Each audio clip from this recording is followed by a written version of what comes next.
I don't. I don't. I think the mismanagement of AI is an entirely different order, because I don't think there is an entity within AI that is being exploited in the same way. It's the AI that we have at the moment is basically a person-facing shell. There's no self within it. Whereas with the bioformed in the book, they very definitely have a self, and that self is rooted in the animal nature of them and the kind of the upgrading they've had that brings them closer towards humans, so that they can have that human facing element to them as well. And so you get that human animal conflict, which is a long beloved sort of genre fiction trope. I think that should we develop an actual general AI, i.e. an actual sapient artificial mind, then the way that the bioforms are treated in the books, especially in the first one, Dogs of War, would be genuinely relevant, because at that point you have something which is effectively alive and thinking, and should really probably have some sort of rights, even if not sort of full human rights. And a large chunk of Dogs of War is the battle over what rights, if any, a bioform creature should have.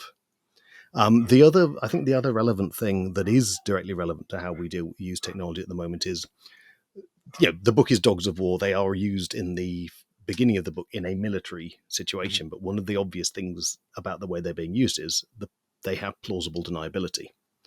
If you wanted to do war crimes, as indeed the people in the book do, then it's very easy to have your terrifying robot dog do them for you. And then if it all gets found out, and if you find yourself in hot water for having done war crimes, you can say, oh, bad dog.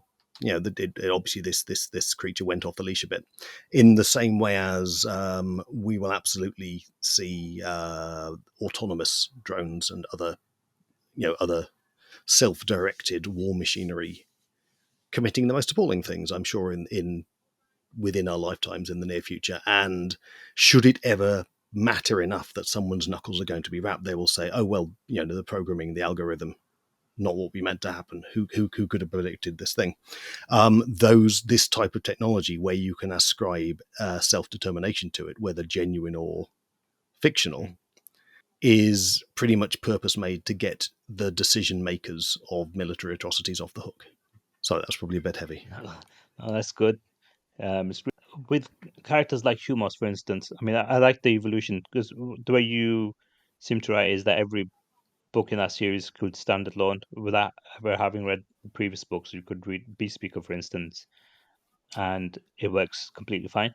But for me, it's like that the evolution of the character, because I thought Humos was brilliant in the first book, the way she was almost masterminding or managing the situation through her clones. But the new iteration of her in Beast Speaker as the witch, and then the bunker wife, and the monk, that seemed like almost an evolution of that idea. Well, it's very much me trying to work through the logical parameters of, well, if I still want Humos in the book, how can that even happen? Because in Beast Speaker, we've had a general collapse of human society. And if you've got something that is a technological sort of human hive mind, it's reliant on there being an infrastructure. And so Humos in the book is this exploration. All right, well, how could you substitute for having a sort of a global communications net, which is not going to survive a massive technological crash. And I mean, I won't go into the details because I'll let people just discover themselves if they read the book. But yes, Humos, being far-sighted enough to see the end coming, was able to manufacture a fix. And it's not necessarily terribly convenient, as she outlines when we first meet her, but she's found a way to preserve her sort of distributed self beyond the kind of the popping of the technological bubble.